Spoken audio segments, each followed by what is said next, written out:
എന്റെ പൊന്നോ, ഒരു രക്ഷയുമില്ല. കളക്ഷനിൽ ഹിന്ദിയിലും കസറി മലയാളത്തിന്റെ മാർക്കോ. മലയാളം ഫിലിം ഇൻഡസ്ട്രിയിൽ പുതിയൊരു ചരിത്രം തന്നെയാണ് മാർക്കോ എന്ന ചിത്രത്തിലൂടെ തിരുത്തിക്കുറിച്ചിരിക്കുന്നത്.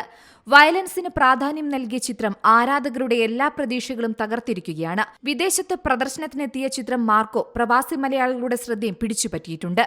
ഉണ്ണി മുകുന്ദൻ ചിത്രം മാർക്കോ ഡിസംബർ 20-നാണ് റിലീസ് ചെയ്തതെങ്കിലും അതിന്റെ ഹിന്ദി തെലുങ്ക് പതിപ്പ് ഈയിടെയാണ് പുറത്തിറങ്ങിയത്. എന്തായാലും ഹിന്ദി തെലുങ്ക് പതിപ്പുകൾക്ക് വമ്പൻ സ്വീകാര്യതയാണ് ഇപ്പോൾ നേടിക്കൊണ്ടിരിക്കുന്നത്. ചിത്രം ഹിന്ദി പതിപ്പിൽ നിന്നു മാത്രം ഏകദേശം 2 കോടിക്ക് മുകളിലാണ് നേടിയെന്ന് കണക്കുകൾ പറയുന്നത്. മാർക്കോ എന്ന ഒറ്റ ചിത്രത്തിലൂടെ തന്നെ ഉണ്ണി മുകുന്ദൻ എന്ന താരത്തിന്റെ വളർച്ച ആരാധകർക്ക് വ്യക്തമാണ്. റിപ്പോർട്ടുകൾ സൂചിപ്പിക്കുന്നത് ഉണ്ണി മുകുന്ദൻ ചിത്രം മാർക്കോ 70 കോടി ക്ലബിലെത്തിയിട്ടുണ്ട് എന്നാണ്. 21 കോടി രൂപയിലേറെ വിദേശത്ത് നിന്നു മാത്രം ചിത്രം നേടിയിട്ടുണ്ടെന്നും റിപ്പോർട്ടുകൾ പറയുന്നു.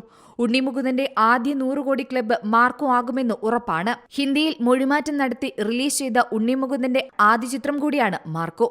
പ്രേക്ഷകർക്കിടയിൽ മുഖപരിചയമില്ലാത്ത താരമായിട്ടും ഉത്തരേന്ത്യൻ പ്രേക്ഷകരിൽ നിന്നും ലഭിച്ച വലിയ സ്വീകരണം ശരിക്കും അമ്പരപ്പിച്ചുവെന്ന് ഉണ്ണി മുകുന്ദൻ തന്നെ വെളിപ്പെടുത്തി.